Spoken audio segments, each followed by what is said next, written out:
Alors, en 67, on continue encore les festivals. Les festivals à cette époque-là se faisaient en bas de la place de l'Indépendance, dans un endroit qui s'appelait le Théâtre de Verdure.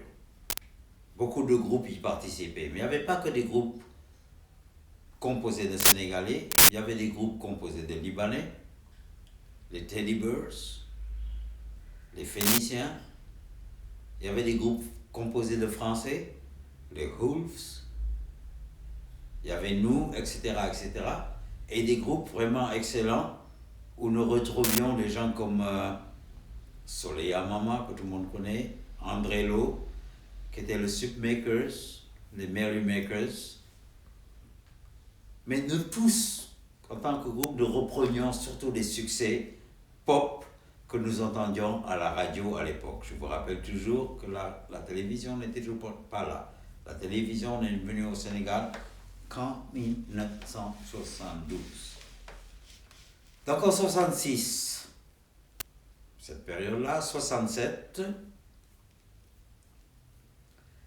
et alors, en 67, nous faisons toujours dans ce même endroit qu'on appelle le Théâtre de Verdure,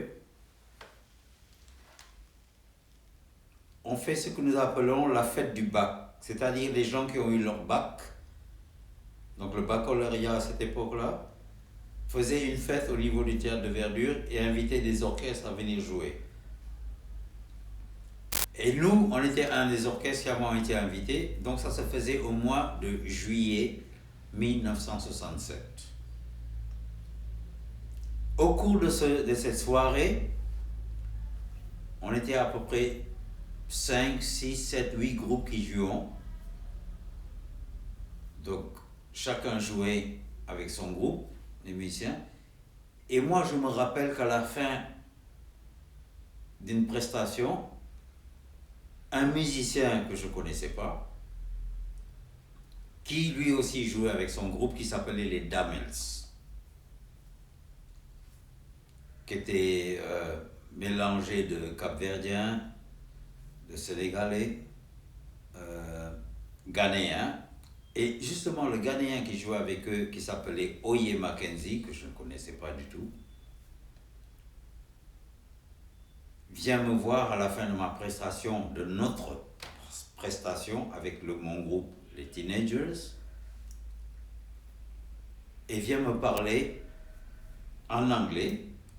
J'étais à ma deuxième année d'anglais au collège, mais j'étais quand même assez doué pour l'anglais. Donc il vient me voir et il me dit: j'aimerais te parler. Je commence à discuter avec lui. Il me fait comprendre, parce que je ne comprenais pas tout, qu'il a vu quelque chose en moi, qu'il sait que moi j'ai quelque chose et tout ça, et qu'il aimerait m'aider parce qu'il aimerait que plus tard je joue avec lui.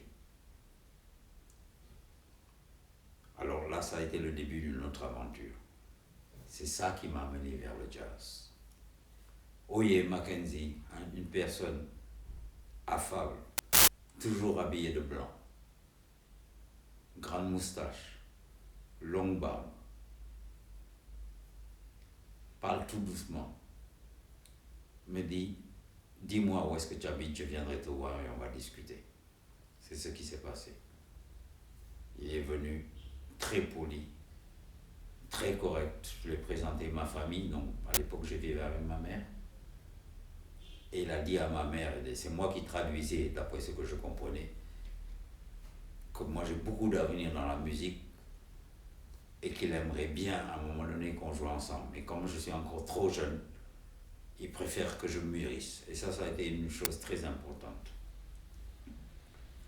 Quand les présentations ont été faites, ma mère a dit: il n'y a aucun problème parce que mon fils et mes fils, parce qu'on était quand même 2 ou 3 à faire de la musique dans la maison, je les ai toujours laissés jouer. Je ne les ai jamais arrêtés de jouer. Ils continuent leurs études, mais franchement, il n'y a pas de problème. Et Mackenzie m'a dit: Serge, je vais venir, je vais t'amener des disques, j'aimerais bien que tu les écoutes. À l'époque, j'avais un électrophone ou quelque chose comme ça que j'avais trafiqué qui me permet d'écouter des 45 tours, des 33 tours. Pas de très bonne qualité au point de vue son, Je vous rappelle qu'à l'époque, il n'y avait toujours que deux chaînes au point de vue radio avec la Radio Sénégal. Donc on avait du jazz, on avait la musique de variété, etc., etc. Mais comme je vous dis, les horaires étaient très restreints. Et voilà que Mackenzie, en 67, donc la même époque, quelques mois après, m'amène deux disques. John Coltrane, saxophoniste de jazz par excellence, et Charlie Parker, par excellence. Il ne pouvait pas m'amener deux meilleurs saxophonistes. J'étais batteur. Il m'a dit, il faut que tu écoutes ça. Je te les laisse. Et je viens de te voir plus tard et tu me diras ce que tu en penses. Et on verra ce qu'on peut faire ensemble. À la radio, on entendait du jazz, je ne comprenais pas tout. Il y avait des gens qui faisaient du jazz. J'entendais sur la radio Michel Legrand, grand pianiste qui est décédé, je crois, il y a presque 2 ans. Claude Nougaro, qui faisait du jazz, interprété, etc., etc.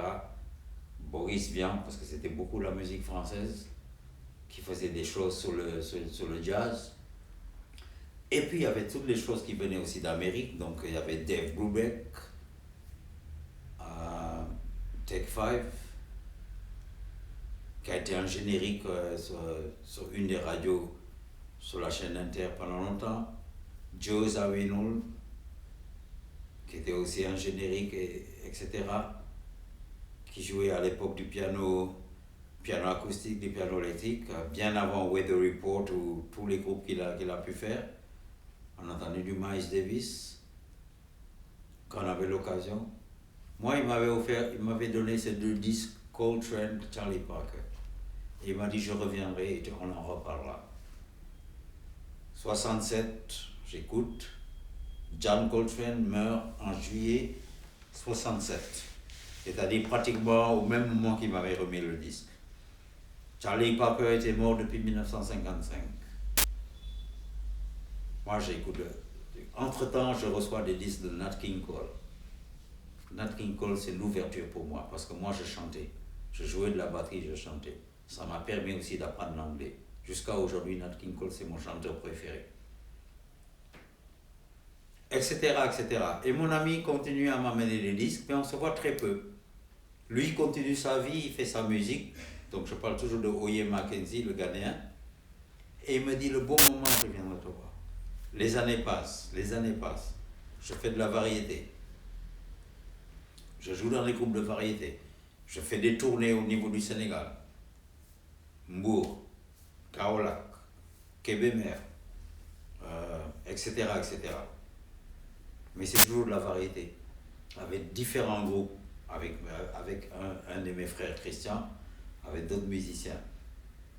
C'est pas régulier, etc. Entre-temps, moi je fais des études d'anglais, donc j'ai changé, je suis plus au collège.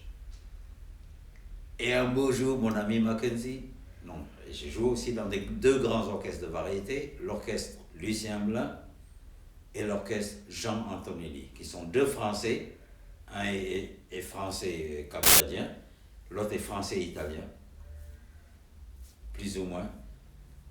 Tous 2 m'engagent dans leur groupe. Donc je fais une saison avec un, je fais une saison avec l'autre, c'est-à-dire 71, 72, 72, 73. Mais entre-temps, Mackenzie est venu me voir, il m'a dit, Serge, je suis en train de montrer un groupe de jazz. Donc ça c'est en 1970. Et il me dit, c'est toi que je vais prendre comme batteur. J'espère que maintenant tu es prêt. Rappelez-vous qu'il m'avait offert les disques, il m'avait donné les disques en 67. 3 ans après, il vient me voir, il vient voir ma mère et dit, je suis venu voir ton fils parce que je veux qu'il joue avec moi et je pense qu'il est meilleur. J'ai jamais joué de jazz. Je suis batteur, j'ai jamais joué de jazz. L'aventure commence. 3 musiciens, un contrebassiste, Emmanuel, togolais, Mackenzie, trompettiste. J'avais oublié de vous dire que Mackenzie était un trompettiste, flûtiste. Il jouait des flûtes en bambou, donc des flûtes traditionnelles. Il me dit, on est en train de monter un groupe, c'est toi que j'ai pris comme batteur. Et on va jouer dans un club qui se trouvait à quelques rues de chez moi. Je dis, je ne sais pas qu'est-ce que je fais. Il me dit, non, mais on va travailler et on va voir le résultat. J'ai dit, mais moi, je n'ai aucune idée du jazz. J'ai écouté, tu m'as donné des disques, j'ai écouté un peu à la radio. Il m'a dit, Serge, si je suis venu te voir, c'est parce que je sais que tu peux faire le boulot. Comme ça que nous avons commencé. À ce moment-là, on joue dans un club et on répète dans le club des heures entières. Avec ce contrebassiste, moi la batterie, il m'explique les choses, il m'explique ce qu'on appelle le shabana sous la cymbale. À l'époque, je n'ai pas de batterie parce que j'ai ma batterie fabriquée. Il m'a trouvé une batterie avec une grosse caisse, Charleston et tout ça. Donc ça veut dire que tout le travail d'indépendance et tout ça, que j'avais un peu acquis mais que je ne connaissais pas bien, je devais le mettre au service du jazz qui est complètement différent. Nous commençons à travailler, nous travaillons. Et le soir, après les répétitions, nous jouons dans ce club. Où il y a un public. Ce club où nous jouons, extraordinaire. Une partie de théâtre, une partie de musique.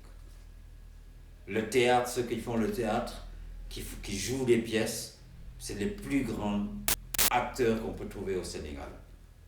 Lucien Lemoine, Jacqueline Lemoine, des écrivains comme Joseph Zobel qui a écrit Rue Cazenègre.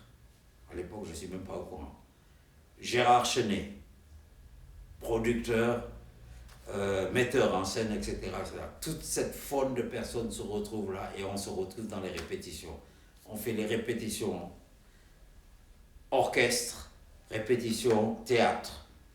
Il y a un bouillonnement qui est là, culturel, mais on est entre nous et le soir on donne les représentations. Jazz, théâtre. Extraordinaire. Les gens se disent quoi? C'est ça qui se passe. À l'époque, il y a énormément d'expatriés français. Il y a encore une grande émulsion au point de vue acteur, au point de vue, je ne sais pas comment on dirait ça, mais sénégalais, des Sénégalais de Sorano qui viennent, qui présentent des pièces. Donc sénégalais, vraiment. Donc les Douta Seck, que tout le monde connaît. D'autres personnes que je ne peux pas nommer comme Serigne Gonzalez, etc., qui viennent dans ce club-là. C'est un bouillonnement de culture et tout ça. Et nous sommes en train de former notre orchestre. Je vous dis toujours, si je parle de moi, j'essaie de comprendre c'est quoi le jazz. Et ça m'intéresse énormément. Et à un moment donné, le groupe se forme, arrive à commencer à mettre des morceaux en place. C'est des standards que nous reprenions. Ok? Il n'y a pas de piano, il y a une contrebasse, il y a une trompette avec flûte et un batteur. Je suis le batteur. À un moment donné, une femme vient nous rejoindre, c'est Aminata Fall, qu'on appelle Aminata Fall, qui est aujourd'hui décédée.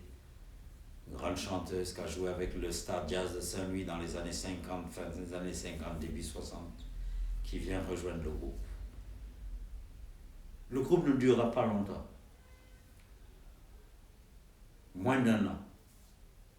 8 mois, 6 mois. Mais c'est là où j'ai fait mon école dans le jazz. Comment jouer? Mais on jouait pas simplement du jazz. On faisait aussi du free jazz, parce que c'était à l'époque aussi du free jazz. Le jazz était difficile à comprendre. Free jazz, ça veut dire le jazz libre. C'était encore plus compliqué. Mais, Monsieur Oye Mackenzie, mon mentor, malheureusement qui est décédé dans les années 80, début des années 80, m'a toujours soutenu, parce que c'est lui qui m'avait fait venir dans son groupe, et j'ai appris énormément de choses avec lui. Et ce qui a fait que j'ai pu continuer avec lui. C'est ce qui a fait que j'ai pu continuer dans le jazz.